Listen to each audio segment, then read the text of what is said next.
Hello, this is Sarah, the nanny. Who is with me? At 9:30, you will die.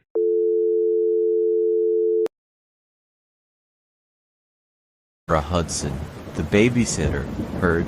Sarah Hudson is a college student from Boston, but she lives in New York to attend university. She was a beautiful, active, and brave girl. She chose to work as a babysitter so that she could raise money for her studies. At 5 o'clock in the afternoon, Mrs. Jackson called Sarah to inform her that she needed her to sit with her two sons that night, as she and her husband were going out to a party held by one of the associations in which Mrs. Jackson was active. Sarah's answer was yes, especially since she loved the Jacksons' twin, Michelle and Michael, who are only 4 years old.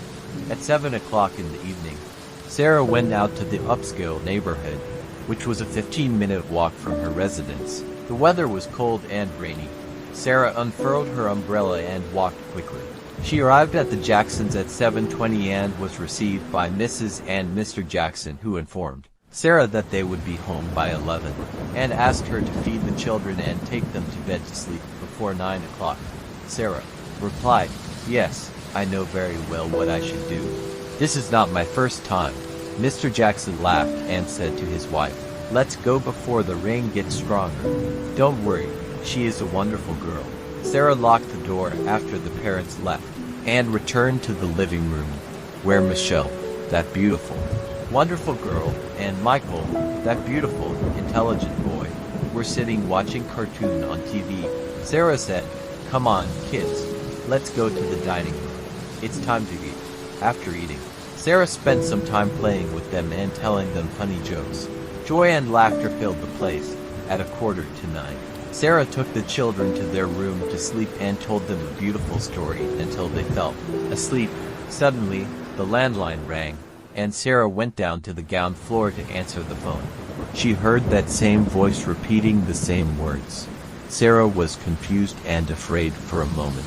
Then she thought that perhaps one of her friends was teasing and scaring her. Sarah looked at the clock. It was 9:15. She went up to the second floor to check on the twin. They were asleep. Sarah returned to the lounge downstairs to watch TV.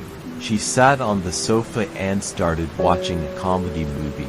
Suddenly, she heard a strange sound, as if something was falling. Sarah got up and looked right and left, then headed to the kitchen. Perhaps something had fallen there. When she stood in front of the kitchen door, she looked at all sides of the kitchen, but there was nothing. Sarah raised her eyes to see the clock hanging in the kitchen, which indicated 9:30. She remembered the phone call and turned to go back to the hall, but she came across a huge man who stabbed her with a long knife, killing her. When the crime was discovered after the parents returned and the police were contacted and the entire house was searched, nothing was broken and there were no doors or windows open. So how did the killer enter? That question remains unanswered and the case unsolved to this day.